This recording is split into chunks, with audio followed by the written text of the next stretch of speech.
everybody, and welcome.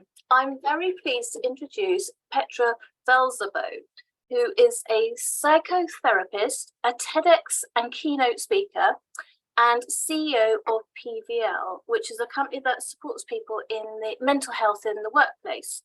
Petra will expand a little bit on that further.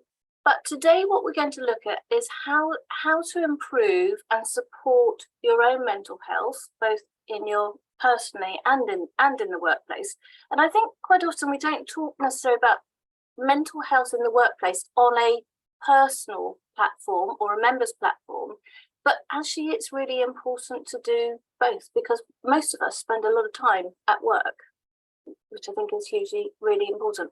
But where Petra's background story is really interesting is that she was brought up in a religious cult that was called the Children of God, which I do remember from my own childhood, and is now called, I think it's is it Family International? Yeah, absolutely.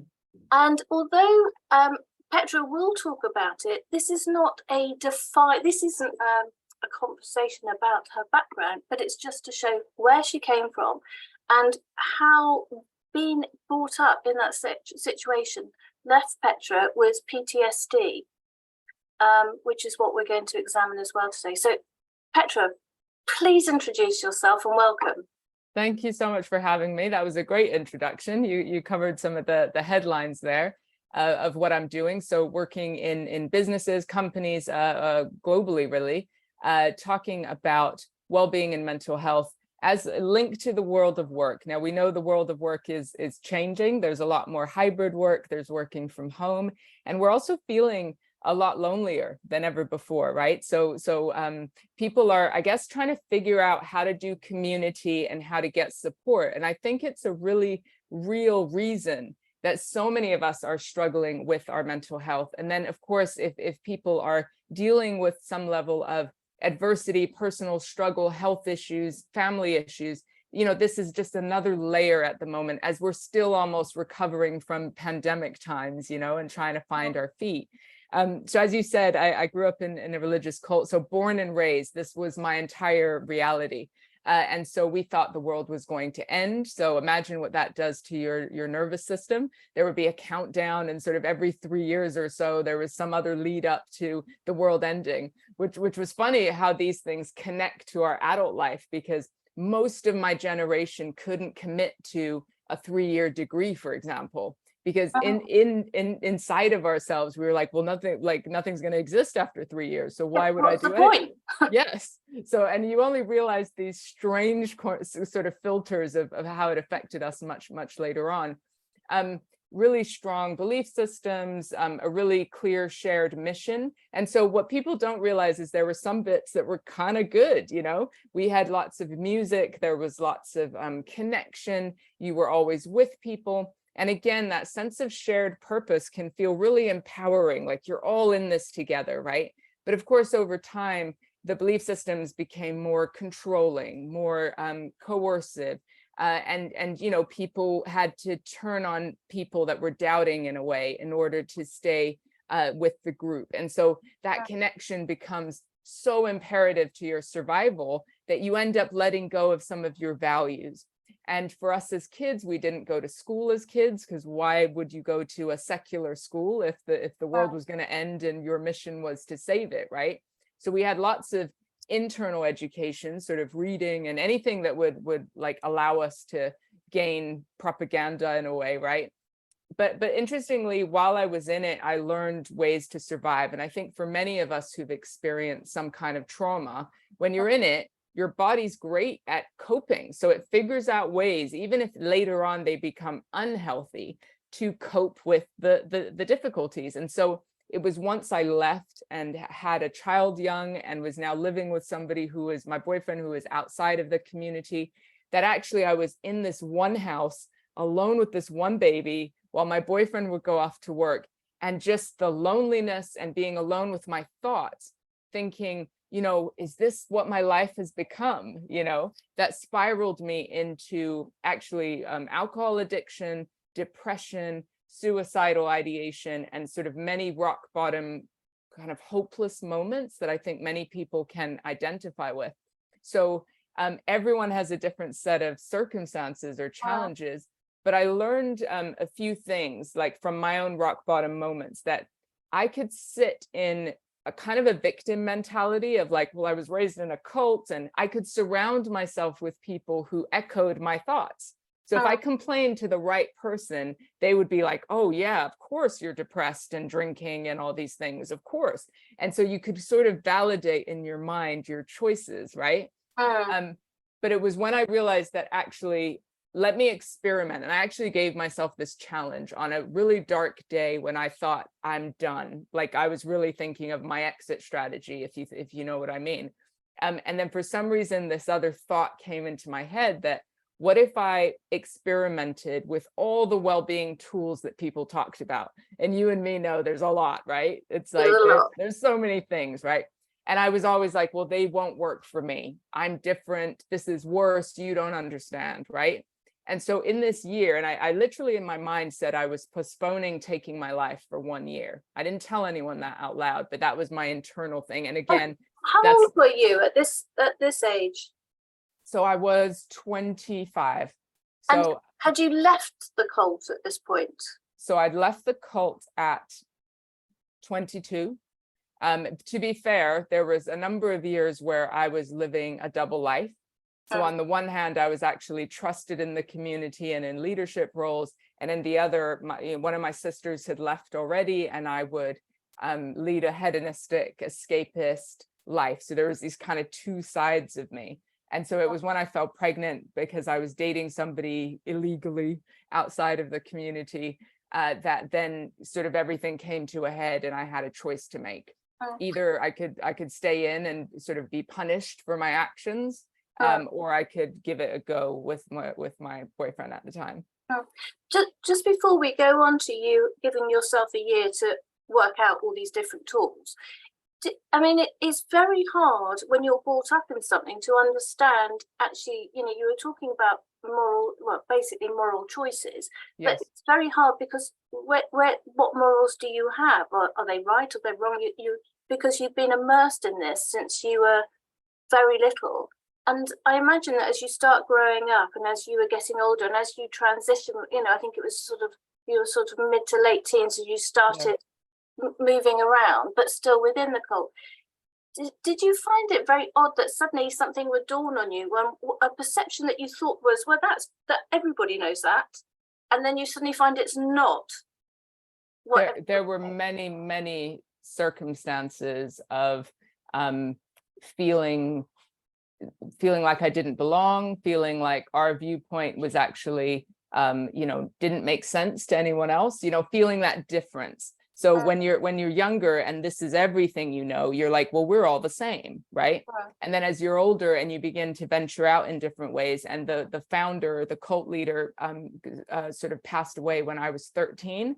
And so that marked a change in living in really big communes to actually living more independently. And it was the first time that just my family lived together on their own for a period of time. And so we were trying to integrate a little bit. We had more freedoms. And this is where it was sort of like, it didn't make sense. We were still very much living the mission in our own way, because that's all we knew how to do. And then, seeing different opinions, or how people thought about what they wanted to be when they grew up was one thing. We were never asked that question. It was just a given. Yeah, so there were lots of things that made me question. But again, your brain's funny because it veers towards what's going to make me survive. And so as long as you think I have better chance of surviving in this community where I know the rules, they might be a bit toxic. And this is what I relate to workplaces. The rules, at least you better the devil, what's out there, and so we stay in these environments for a really long time. But I also realized how everybody has conditioning, expectations. They're just different. And this was later on that I realized, oh, not everyone else, you don't leave a cult and are suddenly free. Yeah. And that's been really interesting in my work, in my professional work, to kind of understand what influences us and how that affects our mental health. But I think there's one part in your book, and we haven't mentioned this. There, you have just got a book out. I'm going to put that up, and it's obviously back to again with you. What I thought was really sort of fascinating is that you said that at no point, people imagine you're not in a jail, and as you get older, you're told all the time that you can move around, you can go, and as you did, you travelled around Europe. But really, as you said, the shackles are here, aren't they? Completely. I mean, I've grown up in India, Brazil, Russia, Kenya, all over Europe, so many different locations, often moving from one kind of commune to another. So there would be this exact same setup in a different country, but yeah. And the whole thing, the whole ideology we were supposedly fighting for was freedom. Freedom from the churches, freedom from the education system. So it started out very sort of revolutionary in the 70s, in the hippie days when everybody was questioning everything. And it's only later that you almost are able to zoom out and realize, but also realize that once you've left and you think, hey, I've done it, I'm good, okay. But then that's when the real trouble begins, because your trauma shows up once you're safe. Your depression often shows up when you have permission to fall apart, which you didn't have in these certain environments. And also, all along, you're understanding what has happened to you. And that's what I was sort of saying earlier, it's like a revelation. Oh my God, that A is not A, it's actually D. Or this feeling of being lied to and not knowing, like, if everyone around you lied to you in some capacity. Not always their fault, because many of them were victims too, right? What is the truth? And you start in your 20s asking yourself this question, like, what if everything I was ever told was a lie? And of course, at the beginning, you go to the opposite extreme. You observe what normal is in other environments, and you become that. You become a shapeshifter, where you adapt who you are to every other environment. We've gotten very good at that. And over time, that affects your mental health. And then you go, oh, do I throw the baby out with the bathwater? Or do I actually realize that some of what I grew up with has given me edge, actually, being an entrepreneur, living in lots of different cultures, being able to communicate in, wide situations, and so learning over time to pick and choose. Yeah. So, and that, as you said, at the age of 25, you suddenly thought, right, I'm going to have a test of these things. I'm going to give life a shot, but it's only got 12 months to work itself out. And 25 is quite an age, isn't it? I think for a lot of people, but 25, lots of people suddenly realize, actually, oh, I am an adult. I actually have to make a question. But you'd obviously gone through that process earlier, but in a different format to most people. So at 25, what were the sort of tools that you started playing with? Thank you for that. I think we learn so many things growing up that we then have to question. And I think we grew up earlier than other kids in some respects, because we had responsibilities, and so it was still a pivotal moment. So some of the tools for me, drinking was a very close reason for my depression. And I had spent many months going to doctors and talking about depression, when actually alcoholism was my issue. And interestingly, in a world of burnout, they say the 11th stage of the 12 stages of burnout is depression. So sometimes we're trying to tackle what we assume is a chemical imbalance, when actually it's a lifestyle thing, or it's alcoholism, or it's burnout. There's a whole number of reasons that could impact our mood in that way, which is useful for people to understand. So the first thing I had to do was join a support group and quit drinking. And regardless of the quitting drinking, which was important for me, but doesn't apply to everyone, it was learning to be honest, which was a crucial component of moving forward. I never was allowed to have my own opinions or my own thoughts or emotions. And so watching people bring the darkest parts of themselves, their thoughts and behaviors, into a shared safe space, I was like, whoa, people can just be honest. And then I had to learn small sentences, little pieces. And, now I speak on big stages and I'm extremely honest, but these things take time. I experimented with meditating for 3 minutes on a guided app, 3 minutes. That was 3 minutes. 3 minutes. That was all I could do. And I was often walking or, movement and exercise. But for me, the crucial pieces have been connection. So learning to be honest and be seen by others, because then you build networks of support. And then it's harder to lie to yourself. And that's the tricky thing when you're an addict as well. It's very easy to lie to ourselves and find people that will then reinforce those thinking patterns. So I guess the thought today isn't so much do exactly as I did, but I do think it's important to take on this experimenter's mindset, almost like a scientist kind of going, ooh, let me test this thing, even if I don't think it will work for me, and let it go if it doesn't feel quite right. But then try something else, right? Rather than maybe sit in hopelessness, which many people do, and be like, I tried that one thing, it's just not going to work for me. I'm going to stick to what I know. And I suppose it's a question of actually, it's good to try something new, but once you're trying it, and I think you have a really good phrase is, well, try it on, see if it works, see if we can tailor it a bit. You know, you're trying a pair of trousers, they don't necessarily fit, they might need to be shortened. So it doesn't have to be by the book, literally, as to how you try these new techniques. But your point about learning is crucial. And if I just think of the 5 ways to well-being that are like a research document about what kind of applies to most people, and the 5 ways are giving back. And I used to volunteer. I remember I wasn't well, but I went and volunteered in a local youth center just to get some perspective, to shift perspective. Being active. Now, what people don't realize is activity is not just like, hey, I want to be fitter. It actually allows you to shake out the stress that builds up in your day, to prevent the illnesses, mental health issues, physical health issues that come through building stress, right? Stress that builds up. And then learning is one of them. And then connection and taking notice. So those 5 ways. And I think they're high level enough that they can be adapted to whatever situation you're in. And it might just be 1 or 2 that you focus on. But for me, learning, I remember just being on YouTube, and like, we're in this age of information, right? And learning from other people who'd been through stuff.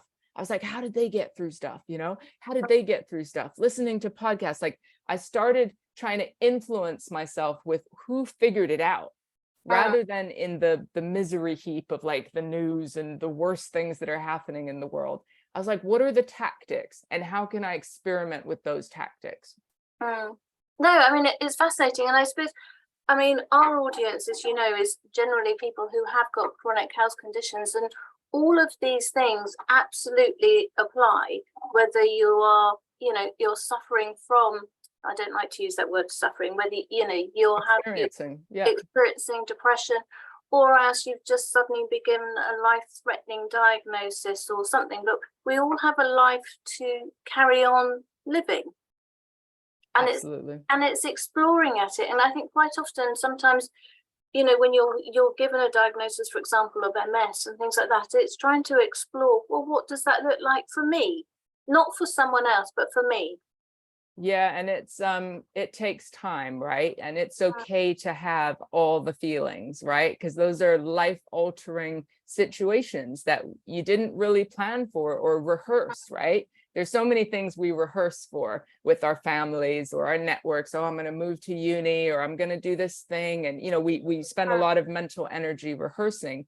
Whereas in these situations, many times we have no blueprint, right? We have no blueprint. And so I think understanding the grief process, and I know you're still alive and everyone's here, but there's still, it's the grief of who you thought you were going to be, or how you thought life was going to kind of go for you, that affects us, right? And so while everyone can go into these a little bit in different orders, so it's not like, you know, you've got to stick to the steps, but I think it's useful to know that you're kind of normal if you're super angry or ragey or going through different stages. So we've got denial. I can't believe this is happening to me. I think many people have been through that.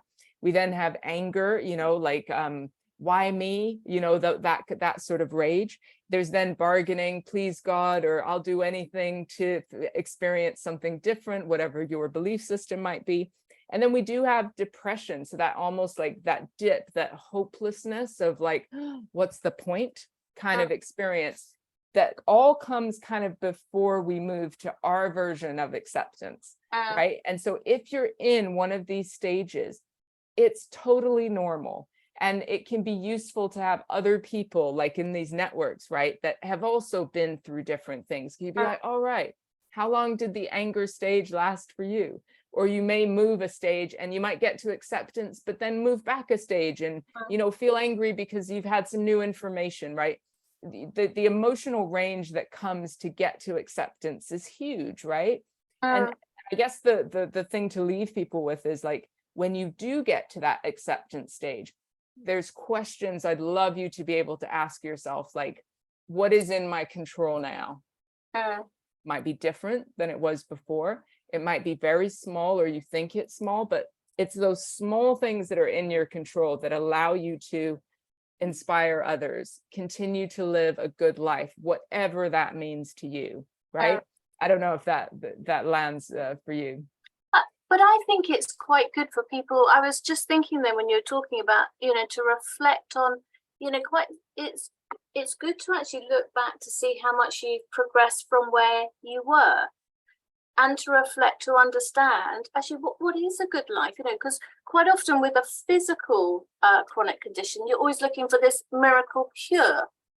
And, you know, how am I going to get to it? So generally, you're not going to get to it, but there is, as we know with life, there never is. You get to one stage, there's always something else to follow on, or you get there and it's not the oasis that you thought it was going to be.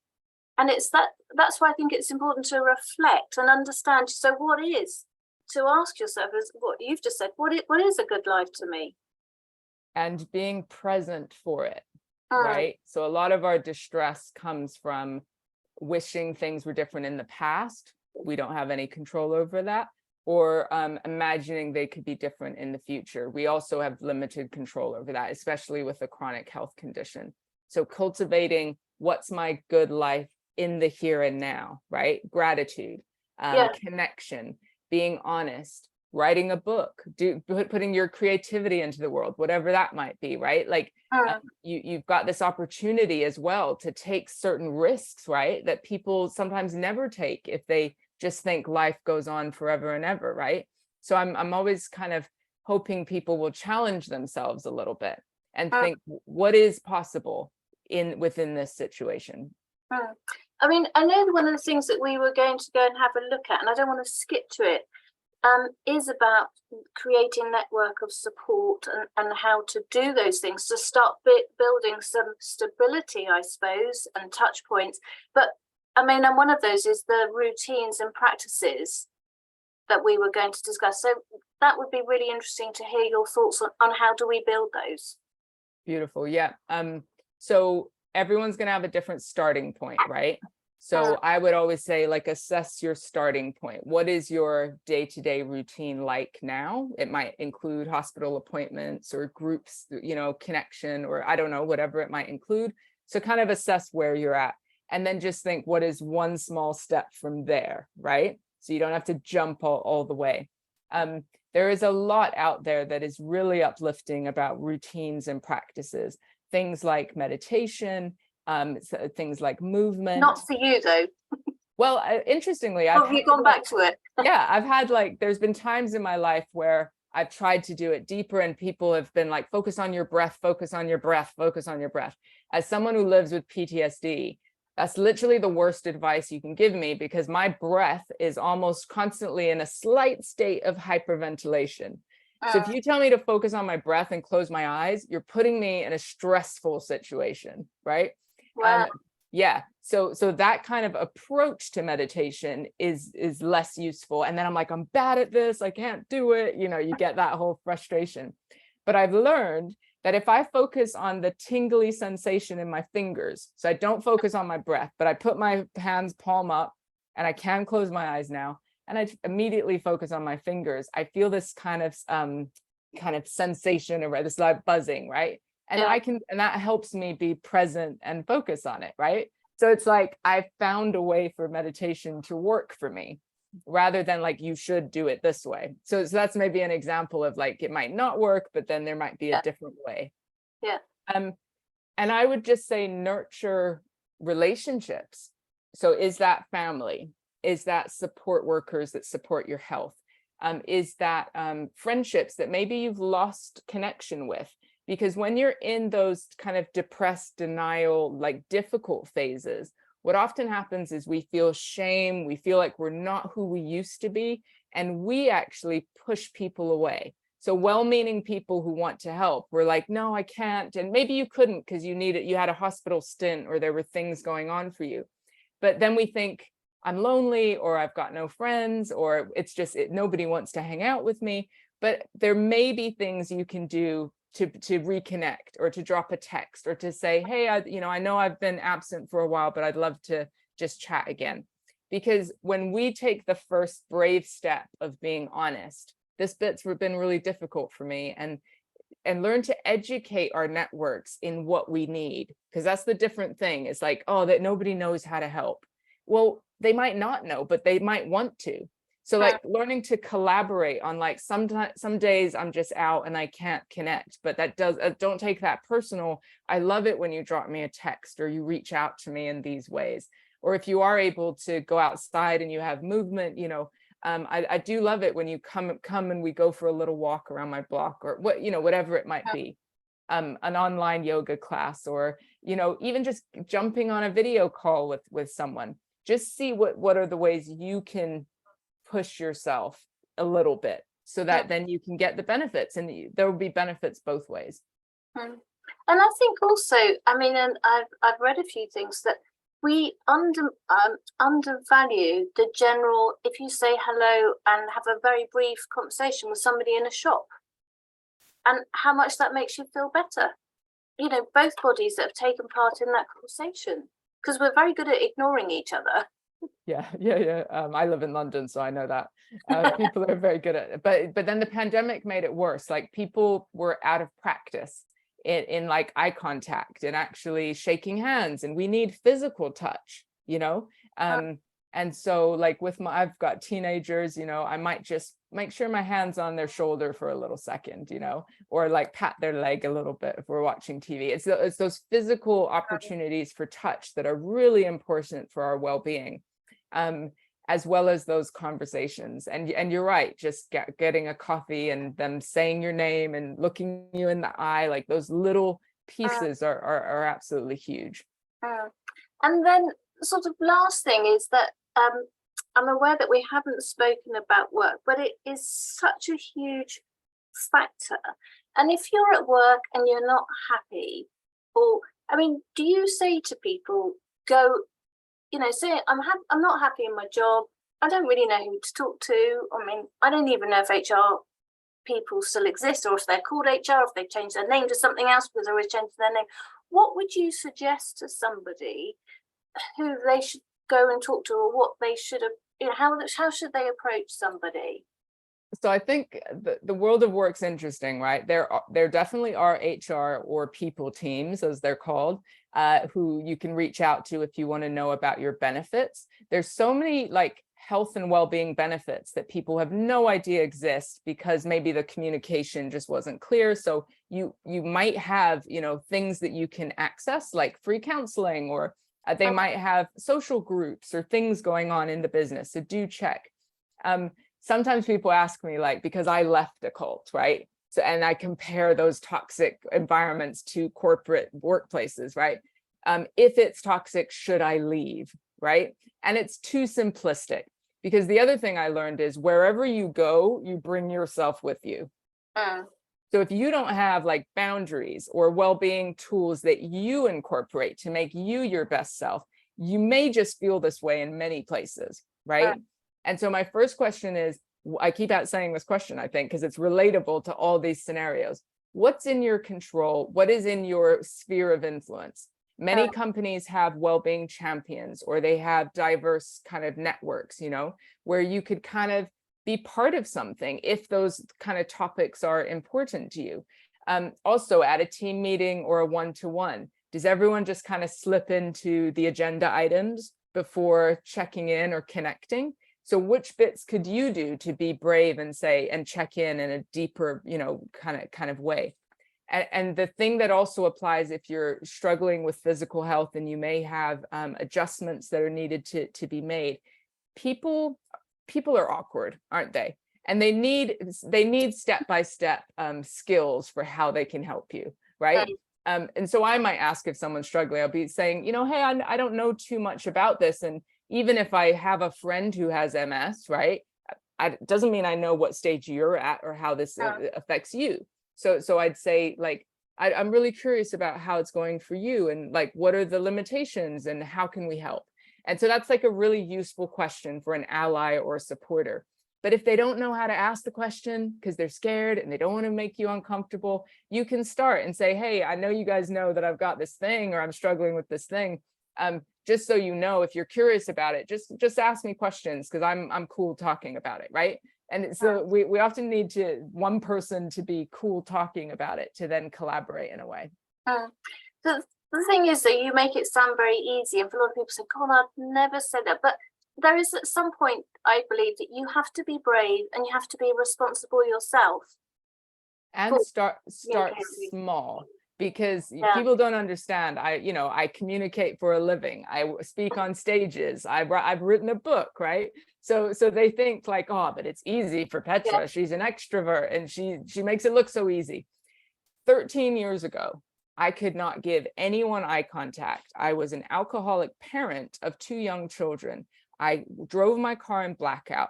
I had 0 friends that knew me on a deeper level. I was isolated. I was alone, and my trauma was acting out in a whole bunch of ways, and I didn't even have an education. So I just want to show you, like, from here to here, right? And so for me, so small, tiny. And I used to just think, what is possible today? So it wasn't like for the next 3 months or the next year. It was like today. And today I could go for that walk, or today I could call that friend. That was it. And so just as unhealthy habits stack, right? We're now eating junk food every day, and it's just Netflix and chill, and that's our whole kind of world. We're just online shopping, all these things that distract us. In the same way, good habits stack, right? And so don't underestimate the tiniest thing that you do that's different than yesterday, right? That's what bravery is. And I like the way that you said that, you're saying that, one step, one day at a time, and that you had something in your wallet or something that you would pull out. And maybe it's that physical thing that you've got a safety thing. Oh, I've got something that I can do. This is what I need to do. And I know that it works. It's going to help me. And again, it's personal. So you might hang something on your mirror if that's where you go every day to brush your teeth, right? You might wherever you make it. James Clear in his book Atomic Habits says, make it easy. So put these thoughts, or so for me, I was out and about a lot. In my wallet, I had what they call a just for today card from Alcoholics Anonymous. And you would pull it out, and it had 10 things. So just for today, I'm going to be as happy as I can be. Basically, take responsibility for my emotions. I'm going to take responsibility for myself. I'm going to do one thing that's healthy, like tiny little things. But the crucial bit was just for today. Because if I thought about doing these forever, I get too overwhelming. Just for today, we can handle it. So find your thing. And like I said earlier, experiment. So it's like, this week I'm going to try this thing. Let me learn from someone else, and maybe I'll try that thing, Absolutely. And I think, one of the things that I noticed in the foreword of your book, the chap who wrote it, I think he was from Jeff McDonald. Yep. Yeah, he'd said that he'd taken a quote, if you don't take time for your wellness, you'll be forced to take time for your illness. And I just thought, God, that's really, really strong. Well, there is so much from Joyce Sunday. Yeah, well done. There's so much evidence and statistics now around stress impacting our physical health and, of course, our mental health. But our physical health, it's that bit striking, right? Inflammation in our body, like our body's ability to heal through eating well. Like, people don't think about nutrition enough as well. Like, what are we feeding ourselves with? But then also, what are our influences? What are we feeding our mind with? And how do everyone's going to have stress. It's not living like in a perfect Zen world with no stress, but it's learning to release that stress consistently. which is through movement, which can be as simple as shaking out your hands, if that's possible for you. It could be listening to your favorite song and trying to have a stretch. Again, whatever's possible for you. And so just bringing your awareness and understanding to the impacts on your own body and mind. Because some people are like, well, I've got this thing, that's just it. And like acceptance is giving in. It's different. Giving in is just like, ugh, you know, let me live in depression and hopelessness, right? And not do the things in my control because it's just got me anyway, right? Acceptance is like, this is tough, but I get it. This is now the cards that I am dealing with. I have a choice as to how I'm going to deal with those cards. It doesn't mean every day is easy, but it means I continue to make the choice to deal with them within my capability. And as you said, you know, you go backwards and forwards, good days, bad days. I mean, there are days where my PTSD flares up and affects me, and it affects my relationship, you know, because I'll be more reactive and triggered, and my nervous system responds to noise and to, you know, certain things. And so because I've got that strong network of support, I can say, even to my team, I've got a team that I work with, I can say, my PTSD is really acting up today, so I'm not going to be my best self, or I'm going to do this thing that's going to help me shake it out, and I'll come back to you guys in a minute, right? So that's powerful messaging to my team or even my kids, right? To know that I am taking responsibility for my PTSD, even though I still get angry about it. It's not my fault that I have it. You know what I mean? So it's okay to have those emotions, but then see what's in your control. Well, thank you very much. And I would recommend to everyone, begin with you. It's a fascinating read. And I was going to say that what I like is that it's not self-indulgent, as so many of these things are with your backstory, but it's you explained why you have these issues, where it comes from, and then, okay, let's do something about it. Let's sort it. Yeah. How do we move forward? Absolutely. Thank you so much. Thank you. Goodbye, everybody.